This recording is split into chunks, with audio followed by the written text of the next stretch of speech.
the poll that's right there. It's going to help us get a better idea of who's listening.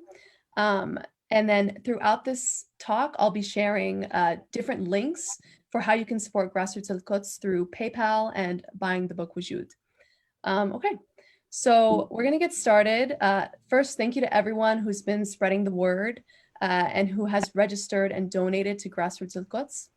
These are tough circumstances, and any support you can give is extremely appreciated. My name is Zaina Rassan. I'm the co-director of a summer academy in Palestine called I Know I Can, and also a special educator in the Central Valley of California. So today we're going to get to hear from a group of brilliant leaders, speakers, and activists, centering our conversation on colonialism, the tourism industry in Jerusalem, and Grassroots Al-Quds' responses to these challenges. We're really, really lucky to have Fayrouz Sharqawi and Marc Lamont Hill lead us in conversation. So first, Fayrouz Sharqawi is the Global Mobilization Coordinator at Grassroots Al-Quds. This is a platform for Palestinian organizations and grassroots movements in Jerusalem. Grassroots Al-Quds, which is hosting this call, seeks to strengthen a Palestinian community mobilization and networking that builds Palestinian long-term strategies for Jerusalem. And we also are very blessed to have Marc Lamont Hill here. Marc Lamont Hill is a professor of media studies at Temple University. He's also the host of the new podcast, Coffee and Books. He's the author of 6 books, including the forthcoming, Except for Palestine, The Limits of Progressive Politics. So Fayrouz, if you could start our conversation by providing some political context around this conversation. So how have you seen Israeli colonialism impact the tourism industry in occupied Jerusalem? Thank you, Zaina. Good evening, everybody. Well, yes, to provide some context, let's start with the fact that Jerusalem is a top tourist destination. And in normal times, not this year, but in normal times, a bit more than 3 million tourists visit Jerusalem every year. And the Israeli Ministry of Tourism has been doing a lot of work on advertising and inviting visitors to visit the city, and there has been a growth of almost 50% in the number of visitors and tourists arriving into Jerusalem in the last 4 years. So a huge number of tourists arrive into Jerusalem, visit the city every year, but only 20% of them stay in the Palestinian hotels, in the Palestinian side, in the eastern part of occupied Jerusalem.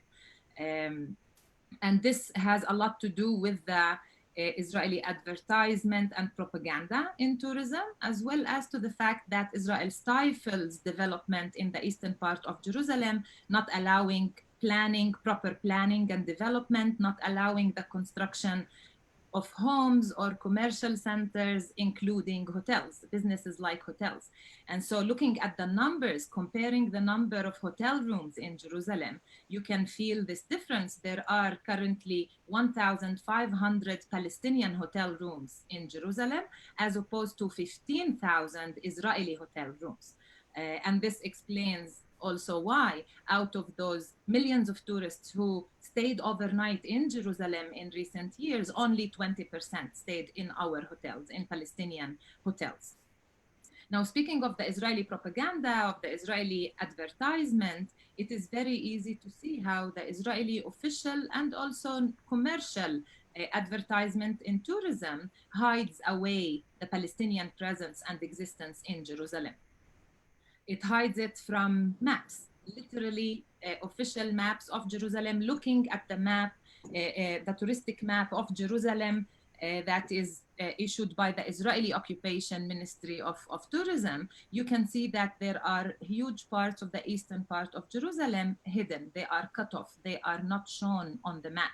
Actually, the center of the map is the heart of the western part of Jerusalem. So even though politically, in politics, Israel does not miss a chance to declare the whole city its eternal capital, when it comes to them moving and controlling the movement of tourists, then very clearly they hide away the eastern part, they hide away our businesses, they hide away attractions that people can see, places they can visit, people they can meet.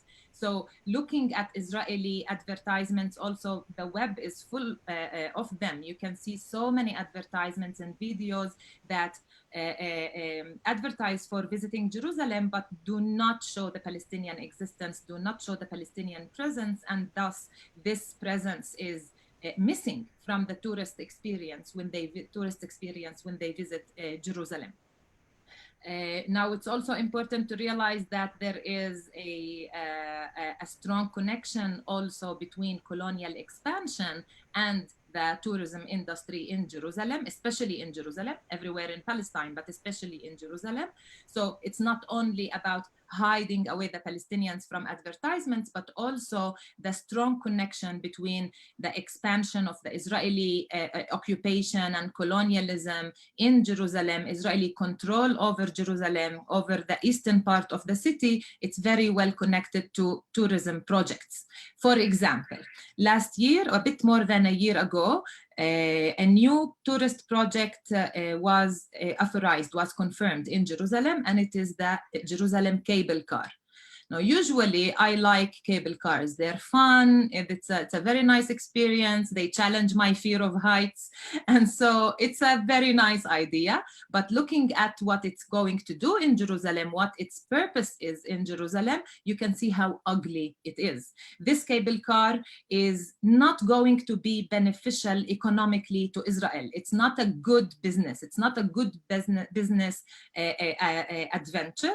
Nonetheless, it is very important politically because it does enhance Israel's control over the eastern part, and it also pushes forward these policies of hiding away the Palestinian presence and controlling the movement of tourists into Israeli colonies and Israeli businesses. So this cable car is going to run from the west to the east. So we send all tourists to sleep in hotels in the western part of Jerusalem, but of course they want to visit the Mount of Olives because you cannot really take out this important part of Jerusalem from their experience. So we send them to the Mount of Olives through or on this cable car that takes them above Silwan, above Ras Al Amud, so they do not go as they usually do, walking or driving through these Palestinian neighborhoods that they have to go through in order up the Mount of Olives, but rather they will be riding the cable car, not going into these Palestinian neighborhoods, reaching the Israeli national park in Silwan called the City of David, which is managed and controlled by a settler organization, the notorious Al-Quds settler organization. From there, the cable car will take the tourists to another settlement on the Mount of Olives, the settlement of Ma'aleh Hazitim inside Ras Al Amud neighborhood. From there, they will be able to take a walk on a new promenade that will be built for them on the Mount of Olives, but this promenade is going to take them from one settlement to another, avoiding the option for them to walk around the streets of Ras Al Amud or Tur, the Palestinian communities on the Mount of Olives.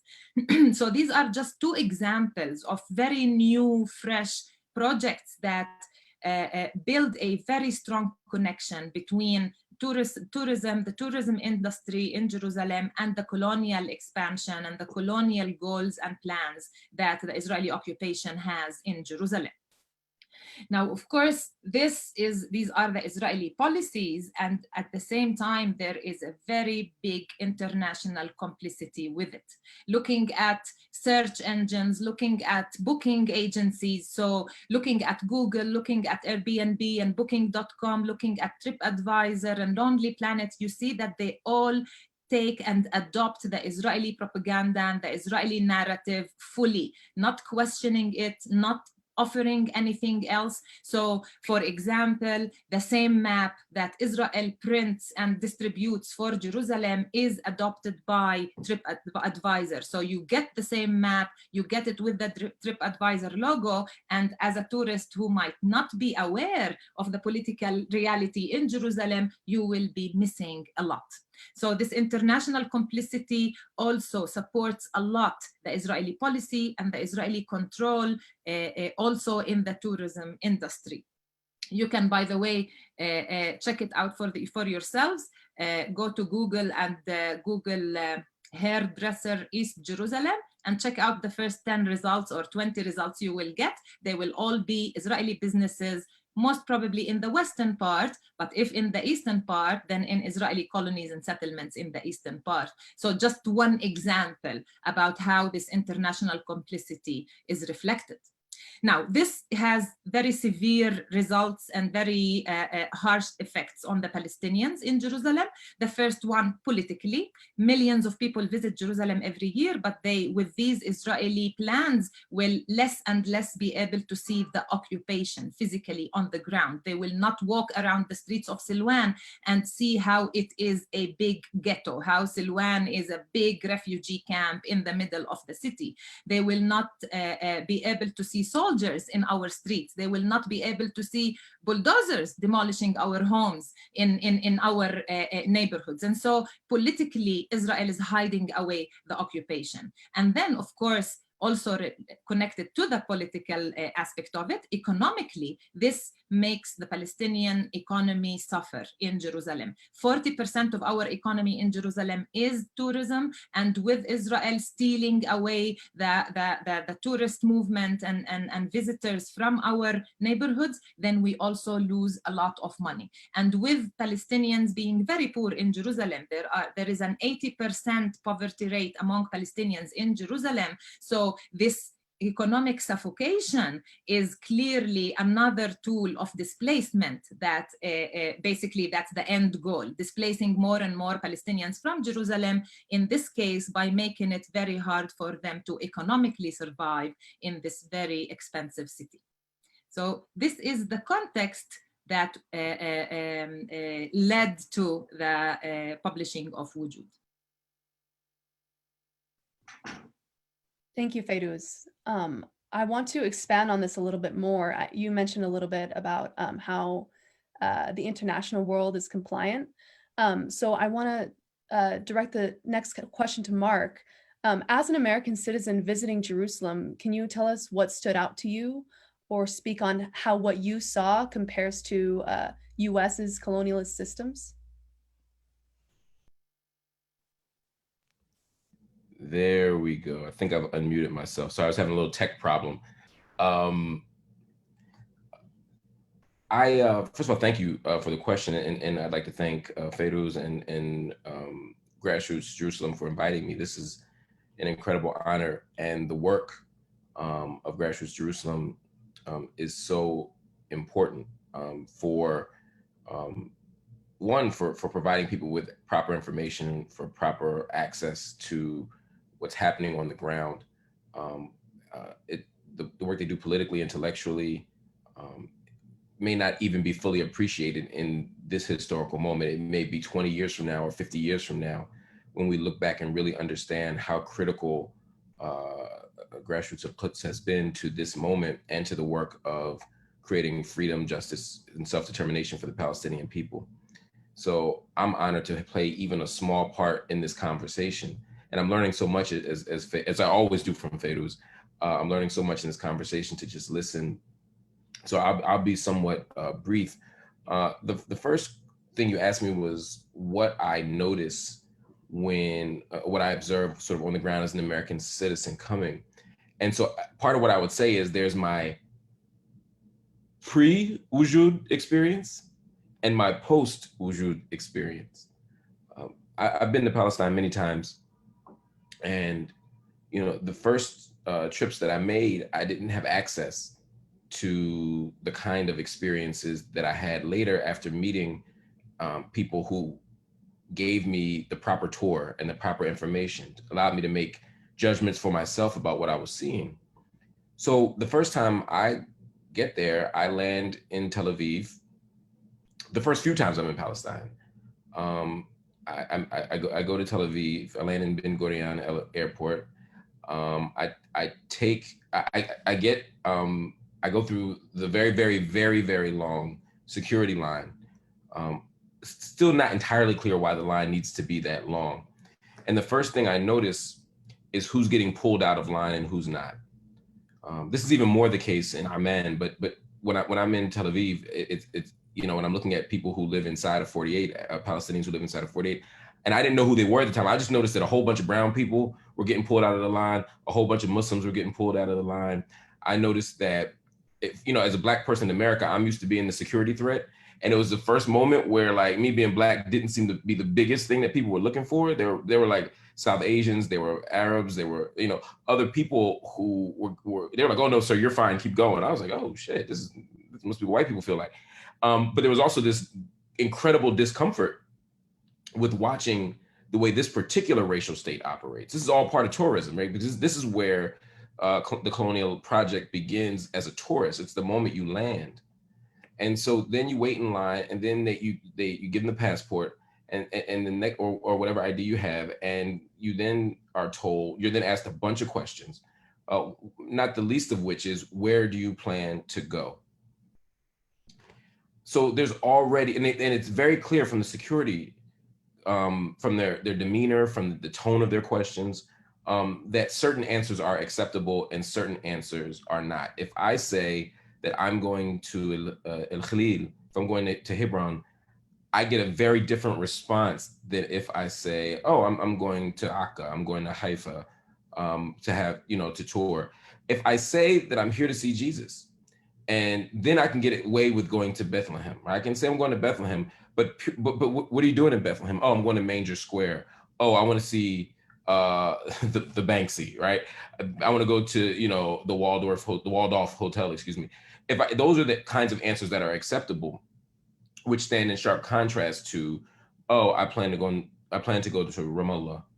I plan to be in Al Beirut, you know, to hang out. I'm going to Karaj for a party. Them kind of answers that get you stuck in the airport.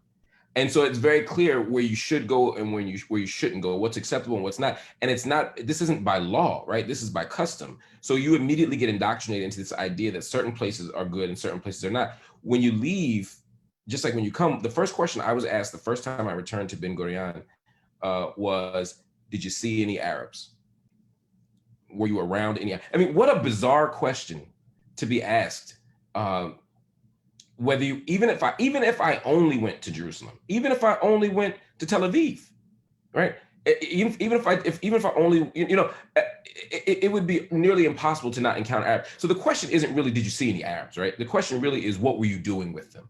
So you immediately understand that even if everyone is a citizen, just using the logic that, you know, the kind of Zionist logic that, you know, 20% of Israel are made up of Arabs. Let's say that's true, right? That 20%, even if I just stayed inside of 48 and I interacted, then I got a 1 in 5 chance on every human interaction of seeing what they call Arabs, what we're rightly calling Palestinian people. So again, it's not about that. It's about letting the tourists know that certain places are worth going and certain places are not. So then I get in the car, right, with no explanation of where or why. I get dropped off not inside of, the car might drop me in Sheikh Jarrah only because, like, the American colonies there, but there are a whole bunch of places like where I won't get dropped off. I'll get dropped off in front of an Israeli settlement inside of Jerusalem, but I won't get dropped off in the neighborhood that I want to be in if I'm going to a Palestinian neighborhood 9 times out of 10. So now the transportation industry is letting me know where I can go and where I can't go. Because if I go to any hood in the world, if the taxi won't take me there, I'm thinking that ain't where I'm supposed to be. Right? If I'm in New York, back in New York in the 90s, and they say, oh, we ain't going to Central Harlem. Oh, we ain't going to East New York. We're not going to that part of Brooklyn. We'll take you to Times Square, right? It tells me that this neighborhood is a good neighborhood. This neighborhood is a bad neighborhood. So again, we're already, the tourism industry from there. Then when you actually get into the actual practice of going through different sites, Fayrouz made a great point. When I'm looking for a barbershop, there's a wonderful Palestinian barbershop in the old city. I can't find it on a map. I had to just find somebody who had hair like mine and be like, yo, where you get your hair cut? If I'm looking for a great restaurant, if I'm looking for, you know, I'm you know, I don't drink per se often, no more than 3 times a day. But if I were a drinker and I wanted to find a good bar, you know, my Google searches wouldn't produce one for me. The best restaurants I couldn't find one on the map. Hairdressers, hotels. It's very difficult to find. There are a bunch of wonderful Palestinian hotels inside the old city, both at nearly every gate where there are hotels. but you can't find them on the map. So the map itself doesn't allow me to see this. Now, understand, from a Palestinian perspective, it's about erasure. From an American perspective, which is my perspective, I don't know it exists. So I'm not like, hey, why aren't there any more Palestinian hotels? I just assume there aren't any. I'm like, where's the Palestinian barbershop? I just assume I can't find one. So when somebody tells, so then when the tour guide, when an Israeli tour guide says, oh, well, you should go to Tel Aviv, or this is the part of the racial code, go to South Tel Aviv to get your haircut, Marc, you know, then it's like, I assume that that's all there is to it. I assume those are my only options. When I watch tour groups get taken through the old city, which is where I have spent most of my time and where I conducted the bulk of my research, I'm listening to people tell people, don't stop, don't look, don't buy. Don't stop, don't look, don't buy.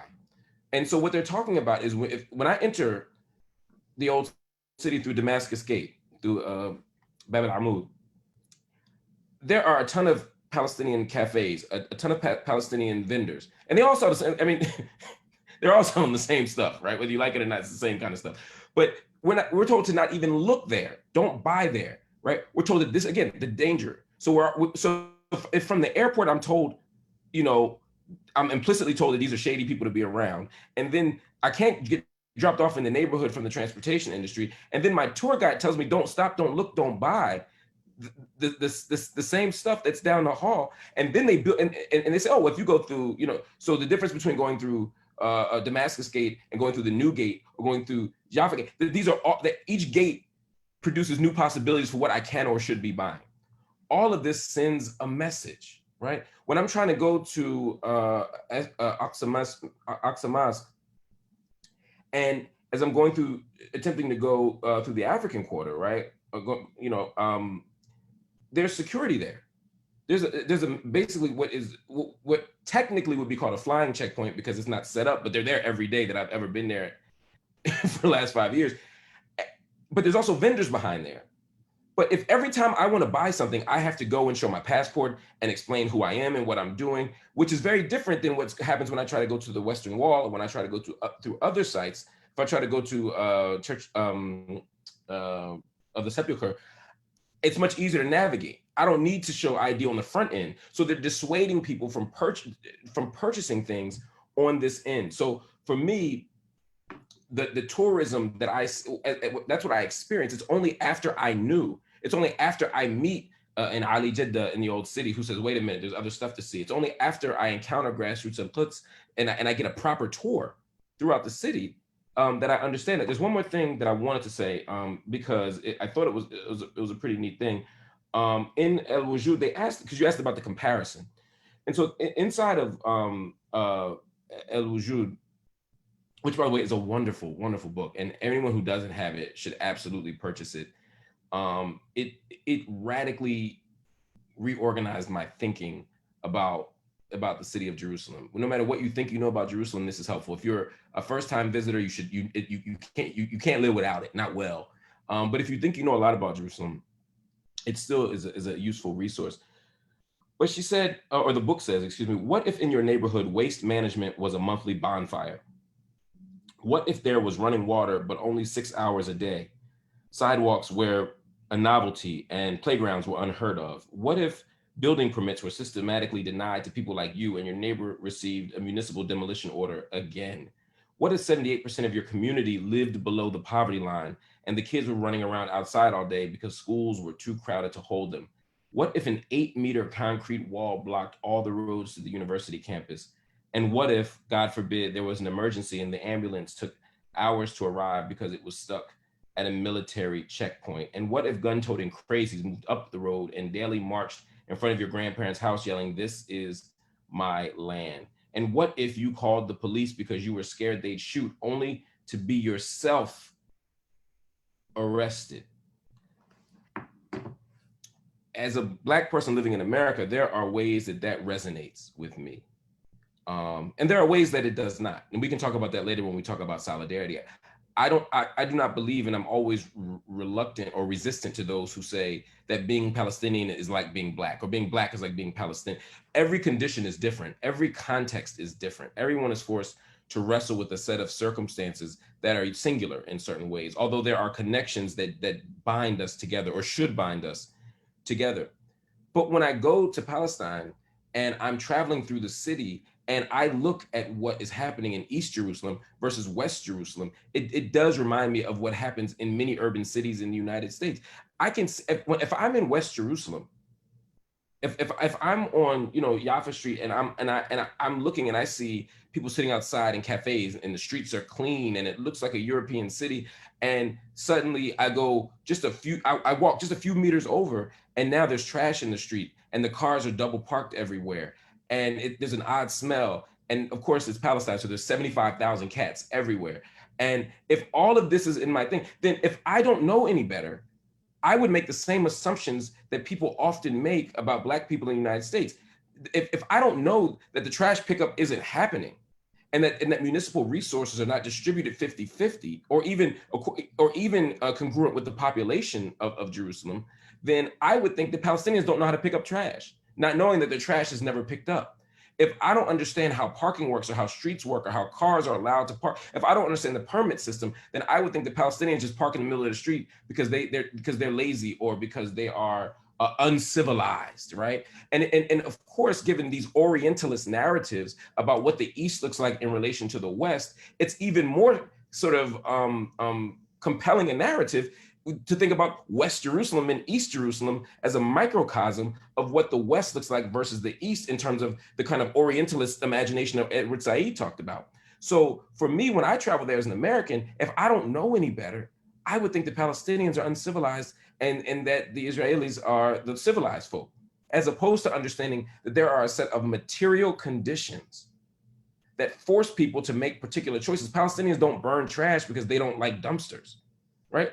They don't park in the middle of the street because they don't like straight lines, right? They don't not vote in elections because they're unmotivated. Even in the Jerusalem elections, we have to talk about what are the conditions that make that an improper choice.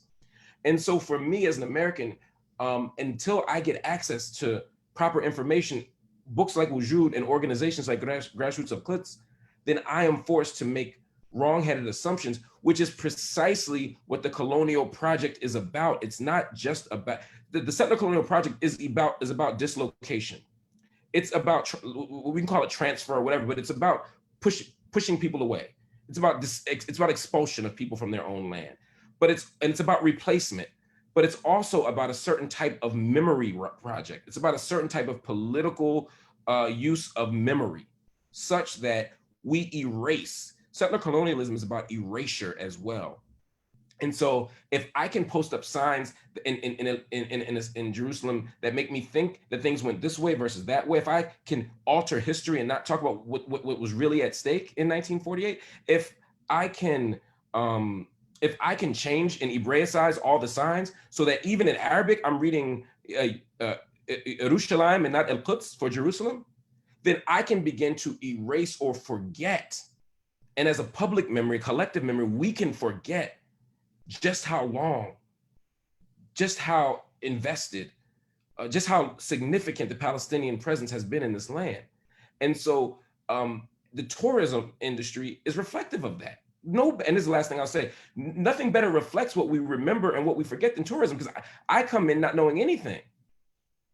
So if I walk into, and it's not just Jerusalem, if I walk into Khalil and I find out that, and I hear that X number of people were murdered, if the sign says like 122 Jews were killed in the Hebron massacre, but we don't mention that 118 Palestinians were killed, then suddenly we don't have proper context, right? If we don't talk about what the Arab revolts were about, then we don't have context. And to be very clear, I'm not minimizing the death of anybody. I'm simply saying we need a proper historical analysis. And the tourist industry is, particularly the American tourism industry, is a key place where we watch this process of erasure, or what someone in the comments said as memory side. Because as Americans, it's much easier for us to support with our tax dollars, to support with our votes, a set of colonial policies that continue to strengthen the occupation and lead to the expulsion of Palestinians, if we believe that it's true. And so everybody says, well, I went to the Holy Land and I saw it for myself. Yeah, but what did you see? How did you see it? That's the problem. Thank you so much to both Marc and Fayrouz. We want to continue the conversation. We're going to put a little pause to hear from testimonials in a bit. But I also want to let everyone know there have been some questions in the comments section. There's a Q&A function at the bottom of your screens where you can put in your questions. At the end of this talk, we'll have some time dedicated to picking a few of those questions for Marc and Fayrouz to answer. So you can fill them out in the Q&A function at the bottom of your screen. Okay, so we are going to take a moment, and we're going to take a moment to move on to testimonials. Before we do that, I also want to share one more time, because I see a lot more people have signed in. There are many ways that you can support Grassroots Al-Quds. I will link their PayPal and the book Wujood that Marc was talking about in the chat box, so you can check that out there. Okay, so we're going to move on to our testimonials. We have two wonderful speakers today, Andom and Ramah. We're going to start with Andom. So Andom Ghebreghiorgis is a first-generation American of Eritrean descent from Mount Vernon, New York. He graduated from Yale with degrees in political science and economics in 2007, and later with a master's in secondary special education.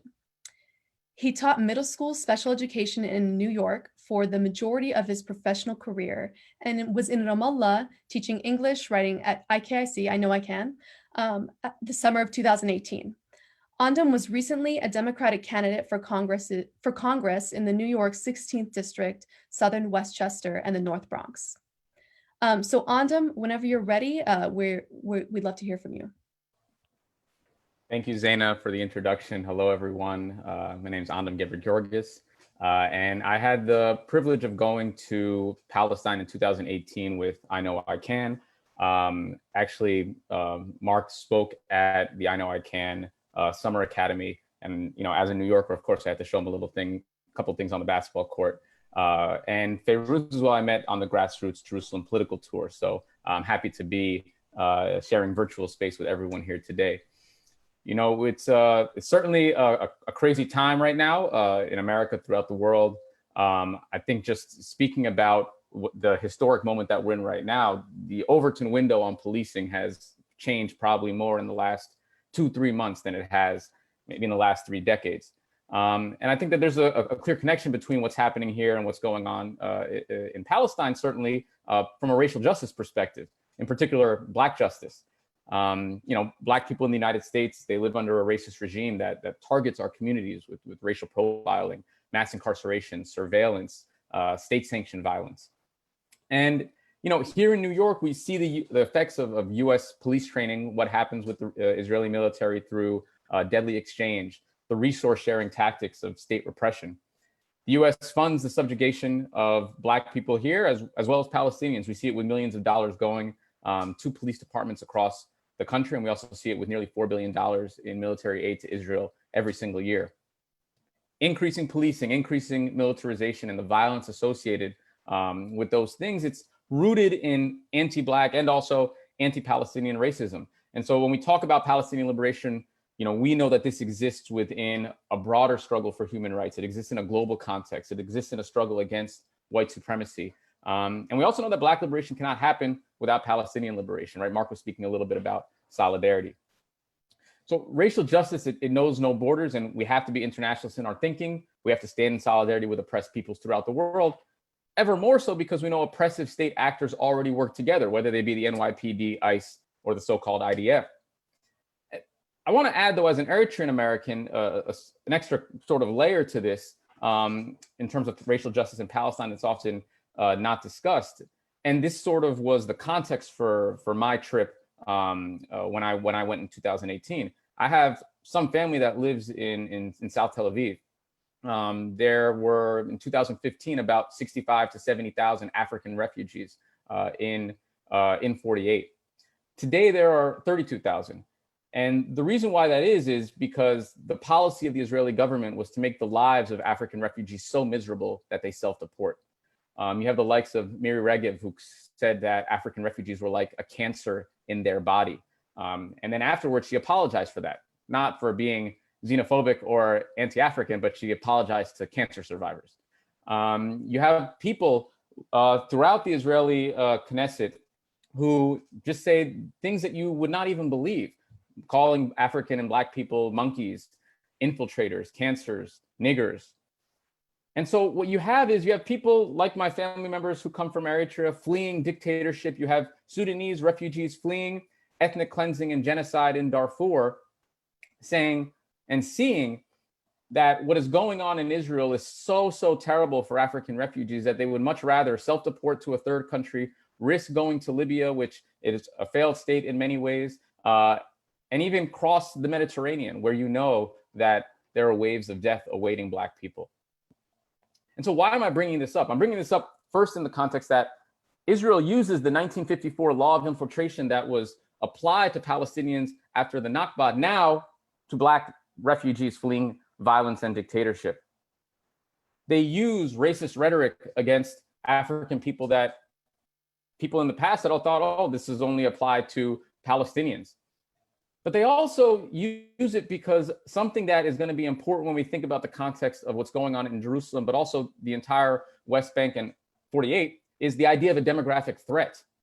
These non-white, non-Jewish Black people, who've only numbered in 70,000, appear to be a demographic threat to the ethno-nationalist settler colonial state that is Israel.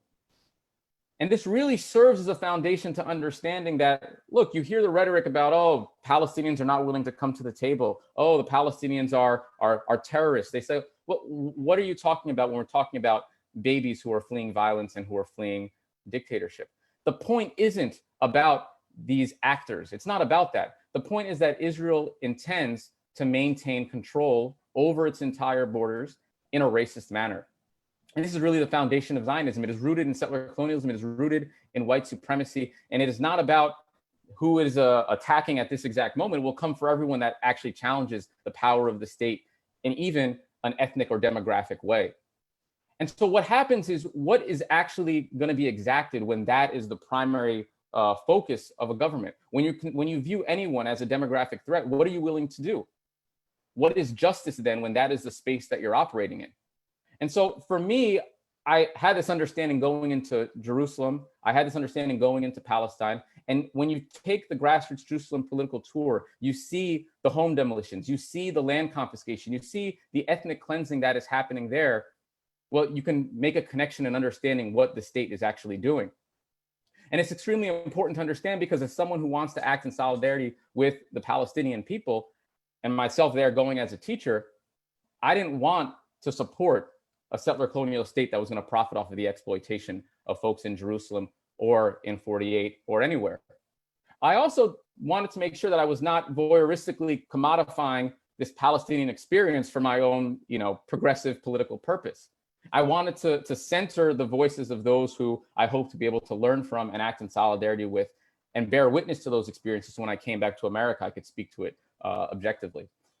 And that's what Grassroots Jerusalem does. That's what Grassroots Jerusalem is. And that's what I'm thankful for, to have been able to go on that trip and witness it firsthand, make the connections to the experiences that I had, that I knew, to the historical understanding that I had, and then be able to bring that back to the United States to speak, again, not as if I'm some, gringo in the South Bronx or some American on a Vela tour in Rio, but as someone who really was listening and witnessing in solidarity and in partnership. And so that's why it's extremely important for everyone to be supporting Grassroots Jerusalem.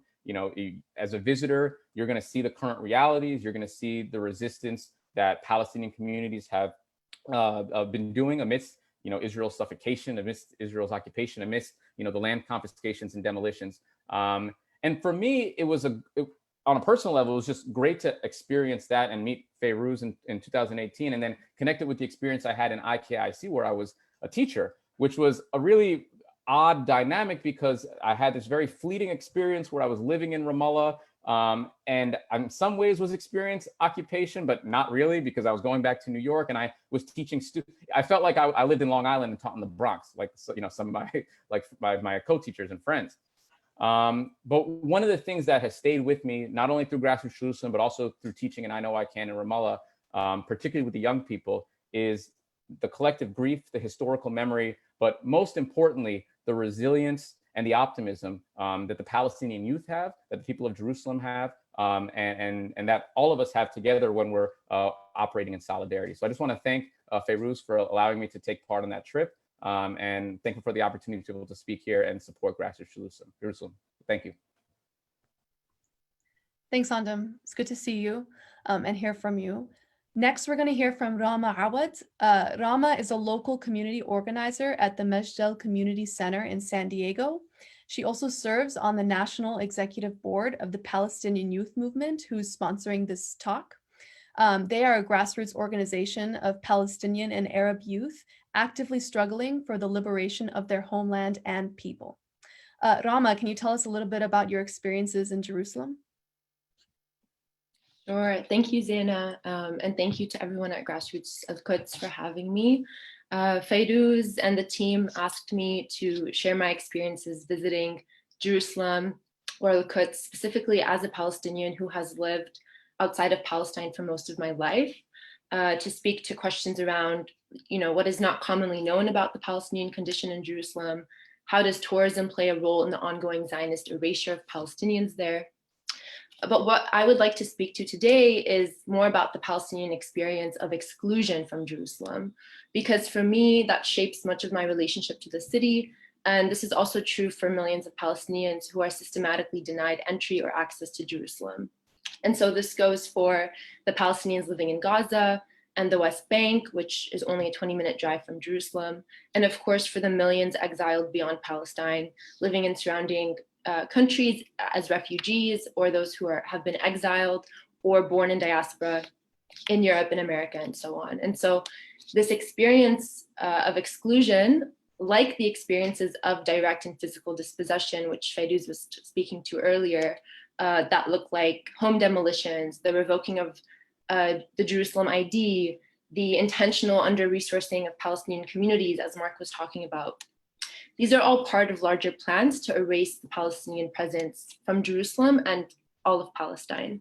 And so we have Palestinians in the West Bank and Gaza who are being held captive. We have Palestinians in Jerusalem who are being forced out. We have Palestinians in 48 who are being forced to assimilate. And we have Palestinians from the outside who are being excluded from entering or accessing Palestine and Jerusalem. So I think most would agree that it's a given that borders and denied access through these constructed and militarized borders are a central part of the Palestinian experience.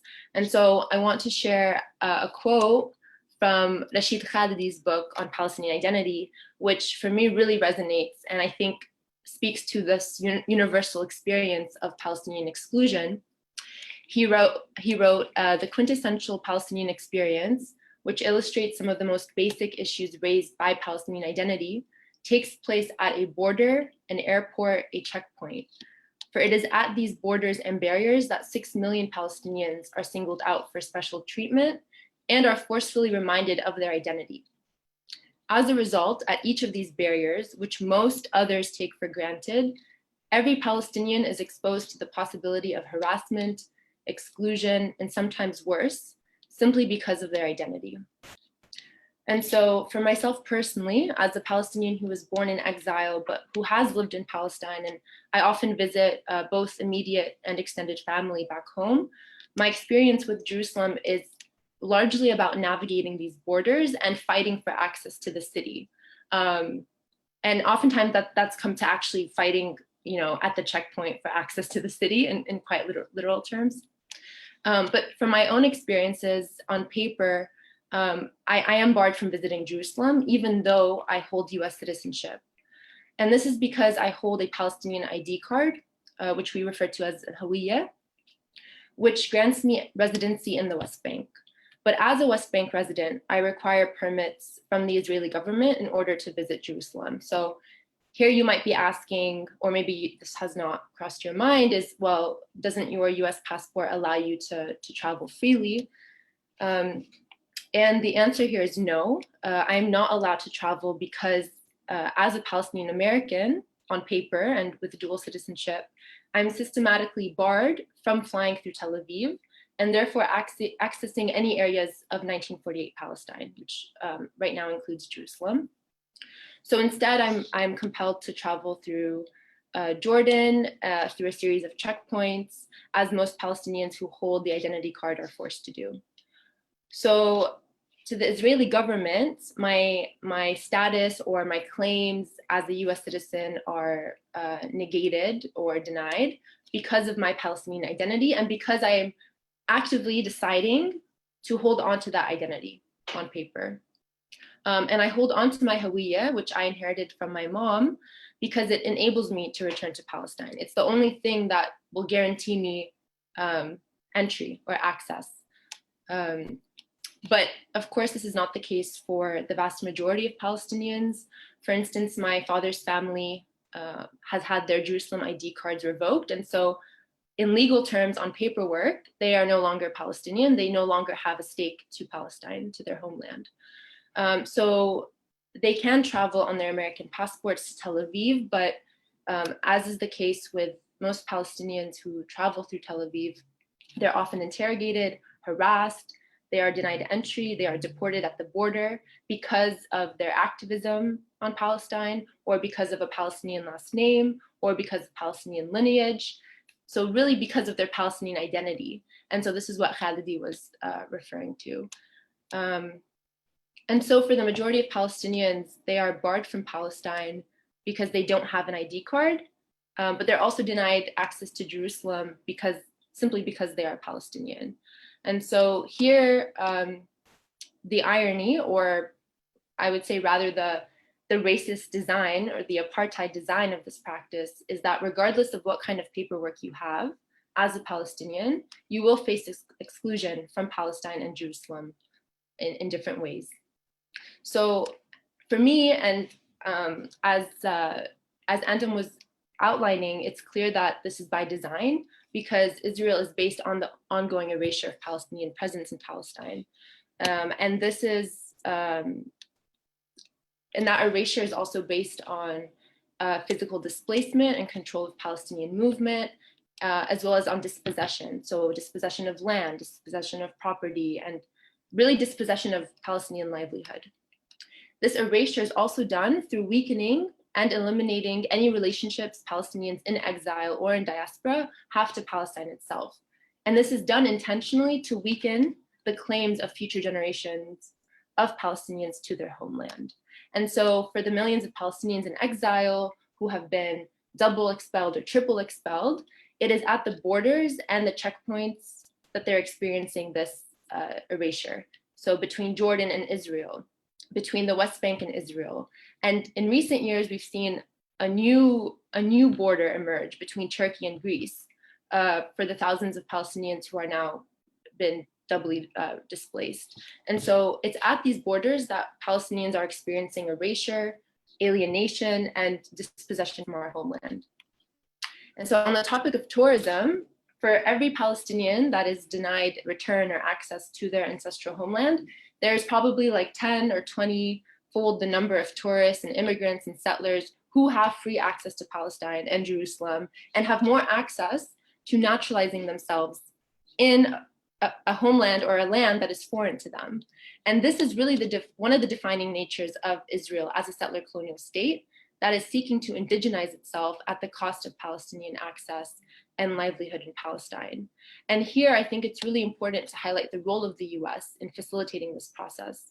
So whether that's through the billions of military funding or blind political support for Israel's violation of international law and Palestinian determination, and specifically with Jerusalem, to add injury to the wound, in 2017, Trump declared Jerusalem as the capital of Israel by moving the US embassy as a way to further normalize Israeli colonization and to further make what is foreign to this region a natural part of it.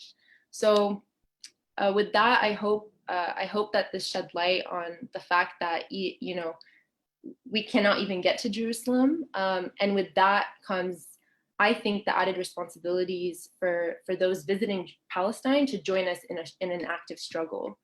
And despite that struggle, Al-Quds remains a North Star for Palestinians globally. And we do maintain Al-Quds lana, that Jerusalem is ours. So thank you. Thank you, Ramah. Al-Quds lana, thank you so much. That was beautiful. And to speak on what you just said about having people join in solidarity, I want to remind everyone that one of our main goals today is to really support Grassroots Al-Quds, the organization we've been hearing about so much, and their book Wujood. I will again share some links to their PayPal and the book, where the link to the PDF, so you can purchase it online. Also, in a bit, once we, in about like 20 minutes, we're going to have a Q&A between Marc and Fayrouz. So if you have any questions, feel free to add them into the Q&A function at the bottom of your screens. If you're on the Facebook Live, you can add them in the comments and we'll try to go through and pick from that selection. Okay, so Marc and Fayrouz, you both gave us some really wonderful context on what is happening with tourism in Jerusalem, as well as some comparisons to what's going on in the US. What I want to hear now is, now that we've gained this knowledge on Israeli propaganda and Jerusalem tourism, could you speak more to what Grassroots Al-Quds has been doing to challenge these structures? And to both of you, why is a book like Wujood so important right now?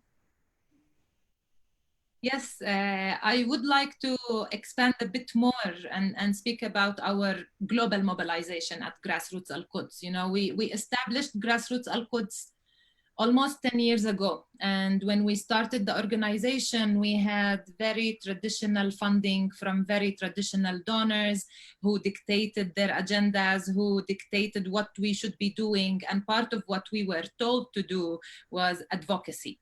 And when you speak about advocacy in Palestine, this usually means that you write perfect reports with perfect English, citing international law and international conventions, talking about Israeli violations of Palestinian human rights, having proof included in that report, dressing up in a suit or at least a buttoned shirt and going to meet with decision makers, meet with ambassadors or consuls, meet with parliament members, and talk to decision makers from around the world about how important it is that they first of all discover the big news about human rights violations in Palestine, and then that they apply diplomatic pressure on Israel to stop it. This is what is meant by advocacy usually when you are in Palestine, especially at an organization, an NGO. And so we did this. We did this because we didn't know better. And after 2-3 years of doing this, we realized many things are wrong with this structure. First of all, it does not bring any results. It does not make a difference because it's not at all about human rights or international law in the world. It's all about economic benefit, who's making money of my political reality and who has the power to maintain this political reality.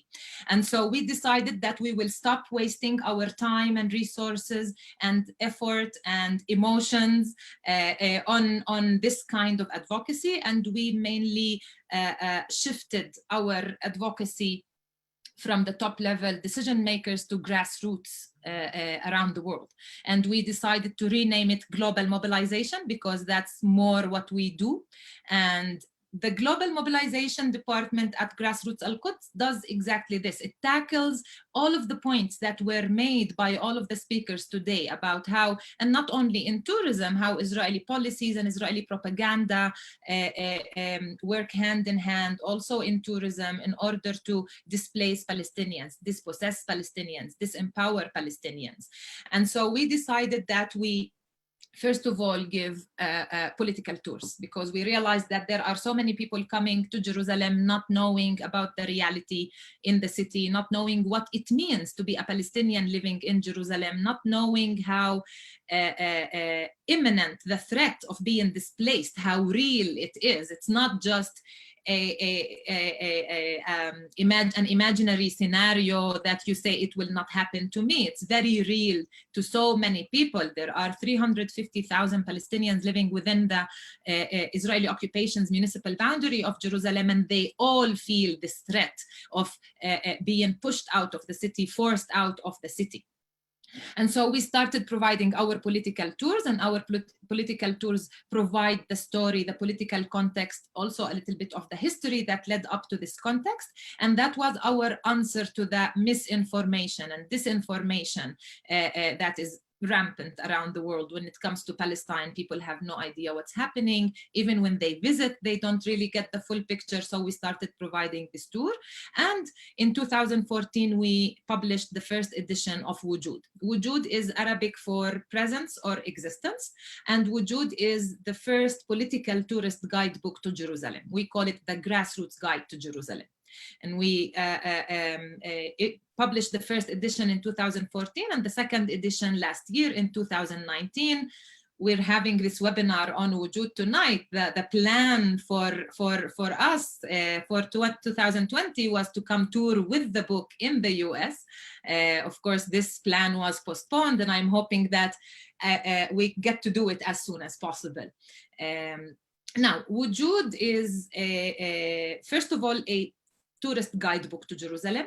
And what it does is uncover the hidden Jerusalem. So I spoke in the first part about how the Israeli propaganda, the Israeli advertisement and policies hide away the Palestinian existence and presence in Jerusalem. So what Wujood does is highlight it. It tells you about it. It shows you this presence and tells visitors where they can go visit in Jerusalem, all of these treasures that are hidden away from them, because it's not only the Palestinian hotels that they are missing, it's not only the Palestinian restaurants or bars, but it's also the Palestinian hike trails, it's the Palestinian water springs, it's the maqams in different villages around the city. So there is so much for people to see, so much beauty for people to see in the eastern part of Jerusalem that is taken away from this experience, and Wujood presents it to the visitors. So there is, first of all, what to see, but also where to stay, where to eat, where to drink, and where to shop.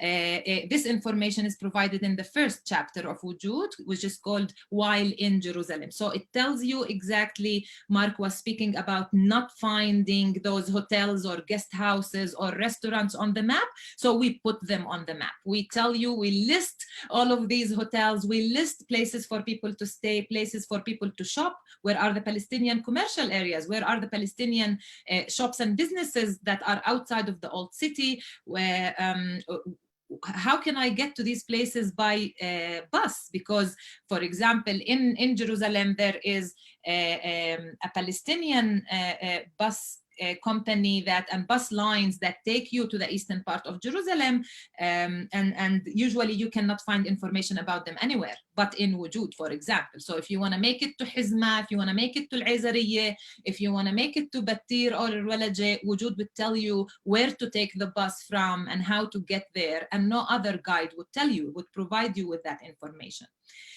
The next chapter, that is called The Story of the City, is the chapter that provides the political reality, the political story, and the political context in Jerusalem. It tells the history, but also the reality today, and what are these displacement policies that define Israel's colonial behavior in Jerusalem, whether it's legal status or planning and urban planning policies, land confiscation, home demolition, the suffocation of economy, tourism also, it talks about the tourism industry, and so on. The third chapter talks about the people of the city. It tells you the stories of the Palestinian communities. There are around 40 Palestinian communities in the Jerusalem district. These are neighborhoods, urban neighborhoods inside the city. These are villages around the city, and 2 refugee camps that are located inside the Jerusalem district. So we tell the stories of these communities. We tell the political reality, but again, what they have to offer their visitors. So you know where to go, what cooperative to visit in order to have lunch or to buy your souvenirs, what hike you can do and take in these areas, and so on. Now, the fourth chapter in Wujood does the same for other Palestinian cities. It's a smaller scale, not so much detail as we did about Jerusalem, but the chapter around Palestine tells you also how to be a responsible, ethical tourist in cities like Haifa, Akka, Nazareth, Jericho, Hebron, Nablus, and many other Palestinian cities. So we tell you about their reality, we tell you about tours you can take there, we tell you where you can eat and shop in these areas as well. In addition, Wujood includes Palestinian maps of Jerusalem. It includes our own glossary where we explain some of the terms and expressions that we use, because language is important and the choice of words is important. So we explain the specific choices of words that we made in the book. And we also finish with recommended readings and films for people to enrich their knowledge about Jerusalem. Now, Ramah was also talking about not being able to access Jerusalem. So, and we did take this into consideration. Wujood is a big book, and it's not just or only a tourist guidebook for Jerusalem, but it's also a book about Jerusalem to have at home on your shelf. If you cannot make it to Jerusalem, if you cannot visit because you are not allowed, whether you are a Palestinian or someone who is on some list that says you cannot enter Palestine because you are a troublemaker or whatever definition they give you, then you can read about Jerusalem and Palestine through Wujood. For example, we had this big question about Wujood, especially in the Arab world, because we, in our opinion and our standpoint as a Palestinian organization, we would rather not encourage people to come and normalize and visit Jerusalem if they are, I mean, right now, the Emirates is in the news, and of course, we oppose to this kind of normalization of relations with the Israeli occupation state. But still, we would like to offer the chance for all of these people that while they are boycotting, while they are refraining from visiting Jerusalem and normalizing the Israeli control over it, they can still read and know and learn about Jerusalem. Thank you so much. So Fayrouz, we want to take that information that you just gave us and move into the Q&A. We have a few really wonderful questions from the people that have been watching. I'll go through and ask probably 2 to 4 of them. The first question is for you, Marc. They're wondering if you could speak a little bit more about the relationship between Black Americans and Palestinians, as well as if there are any connections to or any nuances to the experiences of Afro-Palestinians. Yeah. So it's a great question. And I'm glad that Andom began that conversation. I really appreciated all of his analysis, except for the part about basketball. I believe I set a record in Ramallah for victories in basketball games. So I'm currently the champion. That said, I think there's a really interesting relationship between Black Americans and the Palestinian people that is complicated, but certainly long-standing. I'll be brief, but I want to start in 2014 because I think for some people that was the moment of connection, whereas I would argue, and Noda Adakat and I have argued together in some of our work, that that's a moment of re-energizing. It's a resurgence. In 2014, there were the Ferguson Uprisings. We were in the streets of Ferguson fighting the state killing of Michael Brown, an unarmed Black man.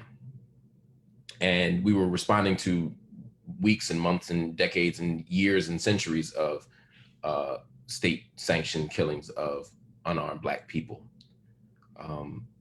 And as happens often, every generation, there are moments where, just like with George Floyd a few months ago, there are moments where we take to the streets and we resist. As we were resisting, there was a great amount of Palestinian solidarity. We saw people who were marching with us, who were Palestinian, who were chanting with us, who were getting tear gassed with us.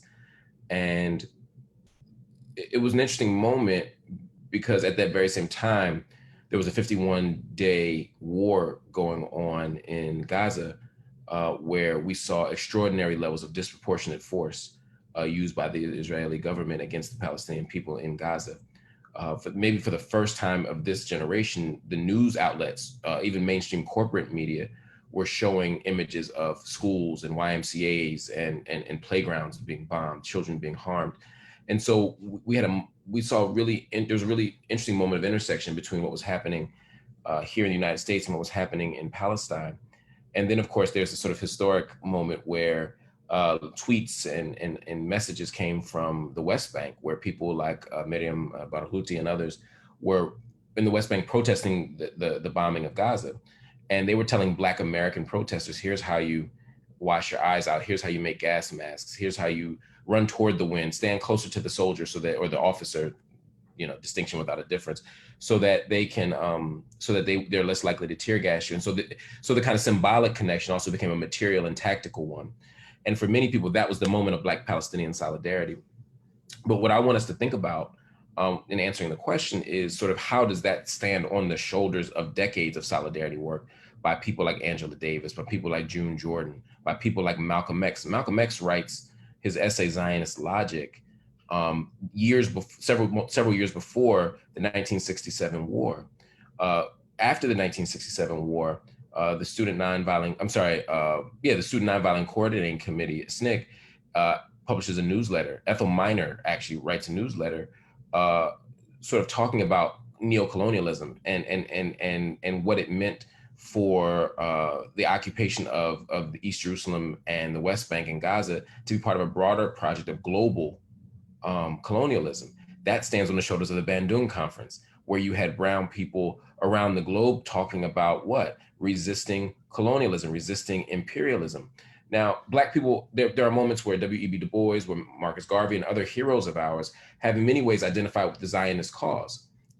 There's a very unfortunate letter written by W.E.B. Du Bois in 1948, or op-ed that became an essay that sort of supports the formation of the Zionist state built on Orientalist logic, based on, sort of dishonest narratives. But it's important to understand that early Black liberation struggles, they did not support colonialism. They did not support the Zionist project as it has played out in its political and material forms since the first Aliyah in 1882. Rather, Black people said, wait a minute, we're oppressed, we're facing violence, we're dying in the same way that our Jewish brothers and sisters are dying in these pogroms where they're dying in Eastern Europe, and we're looking for another place to go. We're looking for the formation of the formation of the understanding of us as a collective people, a nation state, and two, or a nation, not a nation state, as a nation, Black folk as a body, as a nation of people. And we want to find a location or a state that will get us there. But as Andom Getachew teaches us, Black folk weren't looking to nation build. We were looking to world make. We weren't trying to replicate the oppressive tactics of Europe. We were trying to refashion and reimagine the world. And so when we saw Jewish brothers and sisters create a new homeland or look for a new homeland, it appealed to us. But what we didn't understand, what they didn't understand, was what was the dislocation and the disruption, the death that would accompany that project. Once we saw that, we took a very different position. That's why Martin Luther King supports the Foundation of Israel in 48. But before he dies, he doesn't want to sign on to the letters. He doesn't want to have his picture taken in Bethlehem. He doesn't want to be seen walking through Nazareth because he didn't want to look like he was supporting the occupation. And so there's our relationship is complicated, but it's different. The last part of your question was about Afro-Palestinians. One, I think we should be very careful about that term. When I say Afro-Palestinian, and for those who don't know, I spend way too much time writing and thinking about the Afro-Palestinian question within the context of Palestine, and that's what my anthropological research has been on. When I say Afro-Palestinian, I use that term because they use that term, but I'm speaking specifically about the community inside of the old city of Jerusalem, specifically the community on those two buildings directly in front of Bab el-Majlis, right in front of the Aqsa community. These are people who came within the last 100 years. They came as religious pilgrims. They came as security forces. They came to join the Jaysh al-Inqadh al-Arabi. Salvation Army. Salvation, yeah, thank you. My English not so good. The Arab Salvation Army, and they came in very particular ways and became part of the Palestinian project. And now they're on their third and some would argue fourth generation of existence there, and they're very much bound up in the Palestinian project. they are in struggle, right? I mean, Fatima Barnawi was the first woman arrested in the resistance in 1967. You have people like, again, Ali Jeddah, Mohammed Jeddah, who live in the old city, who's since spent 17 years, fighting and struggling. And Ali was the head within prison, was the head of the Popular Front, the PFLP, the prison representative of the PFLP, in the leadership of George Habash. So the Afro-Palestinian community has a rich and deep legacy there. But there are a lot of other African. Let me say one more thing about that, and then I'll be done, I promise. But I think it's important to understand that while they are Afro-Palestinian and they come from Senegal, Chad, Nigeria, and Sudan, the primary thing, and this is why it's important that we don't take American or Western racial paradigms and use them within the Middle East context or within the Palestinian context. Because while there are Black Palestinians, the thing that racializes you within the context of Palestine is not being of African origin, it's being Palestinian. Ruth Gilmore talks about race and racism as being a set of systems that take a group of people and give them an identity that makes them more likely to experience premature death. The thing in Palestine that makes you experience or susceptible to premature death is not being from Senegal or Chad or Nigeria, it's being Palestinian, right? It's the racialization of the Palestinian within a white settler colonial ethno-nationalist state. It's not being Black. So when I go to Palestine, I can say, oh yeah, there's an Afro-Palestinian, he's like me. But in many ways, the things that make me vulnerable to premature death in the United States are the things that make Palestinians vulnerable to premature death in Palestine. That doesn't mean that there's not anti-Blackness, right? Because there are ways that the Israeli state and Palestinian society engages in forms of white supremacy and anti-Blackness and just good old-fashioned flat-out racism. That community that I'm talking about is still called Habs Habib, right? Even to this day. And so, and that ain't the Israelis doing it, right? So you might get a Kushi on this side, you get an Abid on that side, and you're struggling with both of those things as an Afro-Palestinian. And so that's it. And then the thing just that Andom talked about, which is the way race operates also, is that race and Blackness is always a demerit within a white supremacist world. It always makes things harder. But again, when an Afro-Palestinian gets stopped at a checkpoint going back into Jerusalem and they see an Ethiopian soldier, they don't go, woo, my brother. That's their occupier. And yes, Ethiopian soldiers experience their own kind of racism, right? Operation Moses in 84, Operation Solomon in 91, Operation Joshua in 85. They airlifted a bunch of Ethiopians, but think about how late Ethiopians made it to the party. Think about the conditions under which they made it to the party. And Dom's point about Eritreans who are asylum seekers and Sudanese who are asylum seekers, many of those same narratives about infiltration, about disease, about violence were made about the Ethiopians. They had to do symbolic circumcision. They had to convert to Judaism, even though their form of Judaism, temple worship, is older than the forms of rabbinical Judaism being practiced by the people in the Department of Interior, which is the rabbinate. So in other words, they're saying these, and I'm not questioning anybody's Jewishness. I'm saying they're all Jewish, but the Ethiopians were the only ones whose Jewishness got called into question. They were the only ones going into absorption centers. They were the only ones having their movements limited, not the Russians who came to Israel at the same time.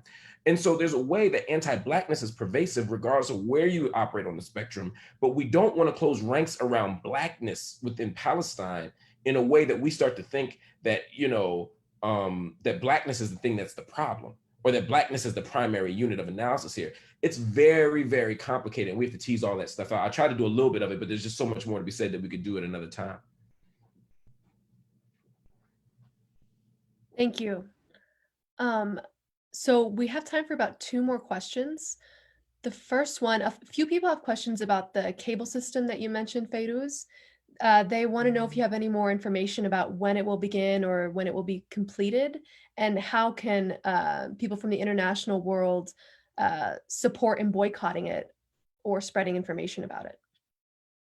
Well, the plan was confirmed, as I said, if I'm not mistaken, early last year. You can Google it, the Jerusalem cable car, and you can read more about it. The construction and the work hasn't started, but I am not sure when it is planned to start. It will take a few years for sure. This is a very big project. And to the part of the question about how we can resist it and boycott it, I think the question is a bit bigger than just the cable car, because usually we have the feeling that every time there is a new Israeli plan, suddenly there is a moment where people who want to be in solidarity start freaking out and saying, oh my God, this is horrible, this is urgent, we need to mobilize, we need to campaign, we need to, and again, I'm sorry, I don't mean to underestimate or undermine the care and that it's important for people, but I think that we need always to remind ourselves that these plans come one after the other as part of a long-term plan that has been there for over 70 years now. I think that it's important. I mean, we witnessed it in March, we witnessed it in April when they started talking about the annexation plan, and everyone was upset and everyone was terrified, as if the annexation plan is just a new thing that was going to start being implemented on July 1st. That is not the case. These are all puzzle pieces, part of a bigger puzzle that is called the Israeli colonialism in Palestine. And so what I am saying is not sit down and do nothing, but what I am saying is this is old urgency, and we need to step up, we need to speak, we need to change our discourse as well. This is not just one plan that we want to stop. I mean, this is one plan, and then there is the Jerusalem Light Rail with 4 new lines connecting colonies to the city center. And then there is a new industrial zone that was declared near the settlement of Bitar Elit that is going to kill agriculture in villages like Wadi Fukin and Battir and Hussan. So these are all puzzle pieces, parts of a bigger picture. And for us to effectively and efficiently resist all of these plans, people need to start realizing that it's not enough to campaign. It's not enough to tackle one plan or one puzzle piece. It is important that we start realizing and seeing how what is happening in Palestine, which is, by the way, similar to what is happening to so many oppressed groups of people and communities, people of color in the US, indigenous people in the US, formerly and still currently colonized peoples around the world, they all face the same enemy. This is the economic colonization of the global South. It is the economic colonization of Palestine that we need to be resisting. And people need to understand that there is so much they can do about it. I think that first of all, people fail to see how much power they have individually as customers in the world. I think that we as customers tend to see ourselves as helpless, as powerless. We just pick and choose from different products that are sold to us without seeing what huge and big potential and power we have to actually change realities by refusing to buy certain products and refusing to deal with certain companies and corporations. I am saying this because people think that coming to Palestine and volunteering in Palestine for 3 months or campaigning for Palestine from home is everything, all they can do. But people can do so much more. You can do much more by making the right choices about the food you eat and the drinks you drink and the tourism that you make and choices, daily life, consumer changes, decisions change my political reality directly, immediately.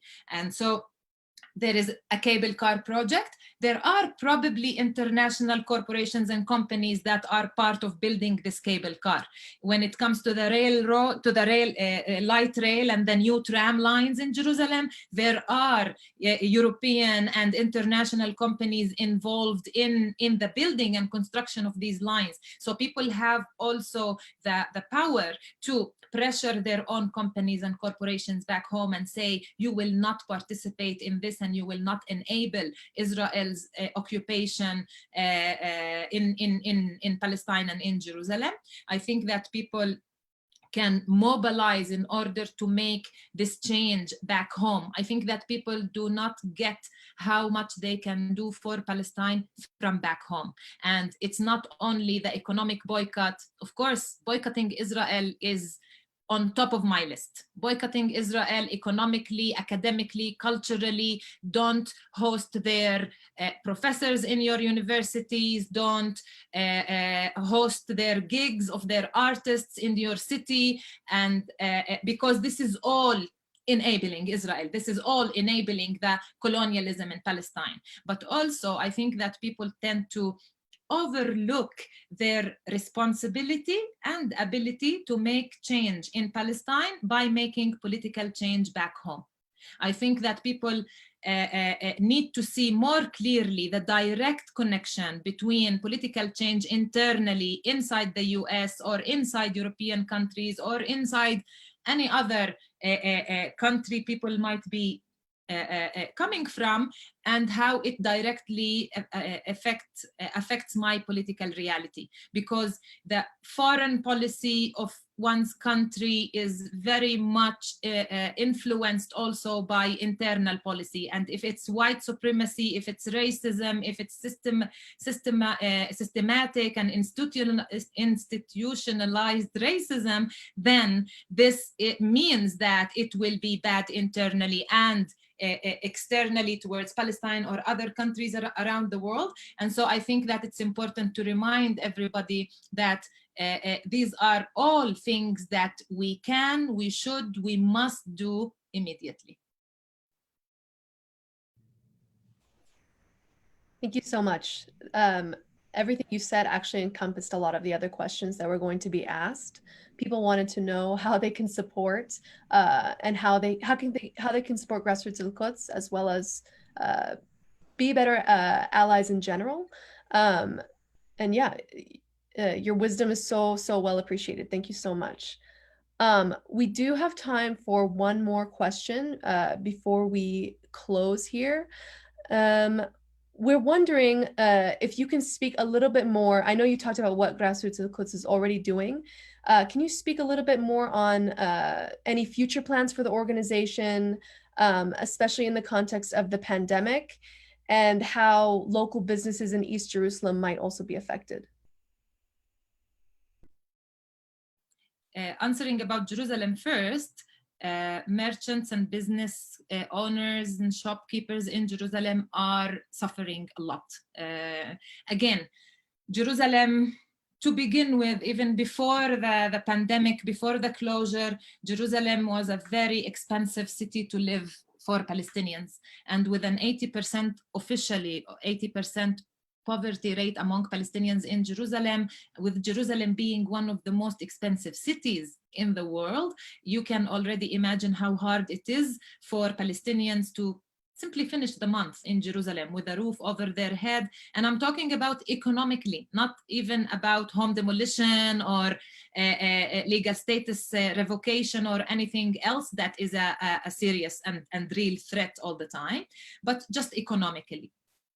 And so with the pandemic, with the closure, with the halting of any tourism, no tourism, no visitors arriving in Jerusalem, then the economy is also suffering. And with 40% of our economy dependent on tourism, the situation is very challenging and very hard for these Palestinian business owners and shopkeepers in Jerusalem.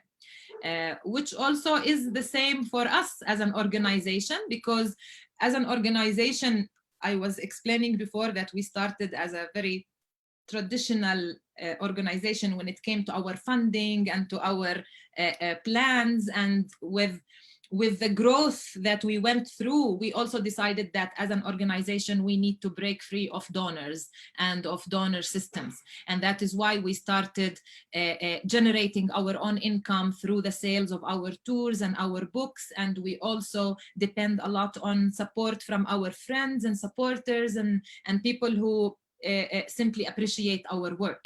And so before the pandemic, our plans, as I was saying, were to tour with Wujood, with the second edition of the book in the US. We already toured it with it in Europe last fall, and we were planning on coming to the US with it, and we were hoping other places as well. But now with all of the changes that are happening, we are also finding ourselves adjusting to this new reality. So there are certain projects that we were doing before and we are continuing with. Our plans for the near future are to launch a mobile phone application of Wujood for people also to be able to find all of that practical information and context on their phones as they tour inside the city or around Palestine.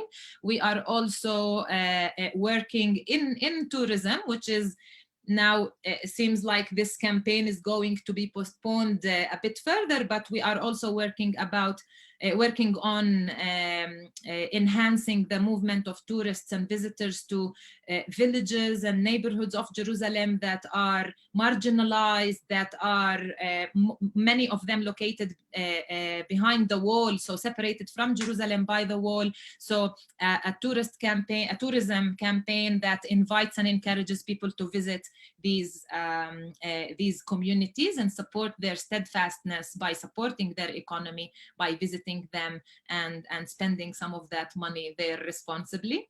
We will, I mean, the new thing that we are doing is turn our political tour into a virtual tour that people can take, because it's not only about making the income from the tour, but also spreading that knowledge. That is very important for us to tell people.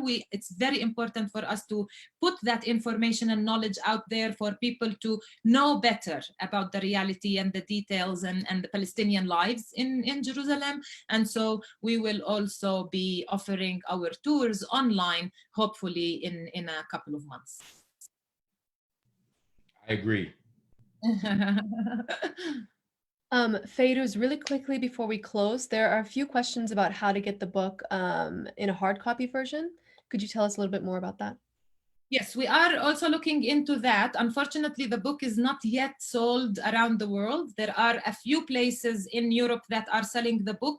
You can find that information on our website.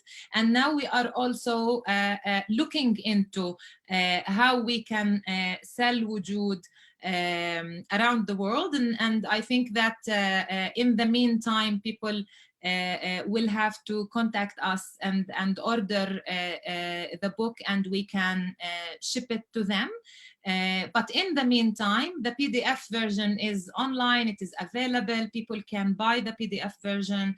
The links have been shared in the chat throughout the event today. And hopefully, soon enough, we will be printing it in other countries around the world and having it available for people to buy at their favorite revolutionary bookshops. Amazing. So like Fayrouz was saying, you can get the PDF version. We've put the links in the chat, as well as links to their PayPal to support in any way that you can. Also, with all those updates that Fayrouz explained with Grassroots Al-Quds, you can like their Facebook page or their Instagram page to keep updated and see about the phone copy version and the online tour that they're working on. But yeah, thank you to everyone who participated. Thank you so much, Fayrouz and Marc. Your wisdom is so appreciated. Thank you, Andom and Ramah. It was a really, really wonderful time. Thank you so much. Thank you, everyone. Thank you, Zaina. Thank you, Zaina. Okay. Okay. Have a good week.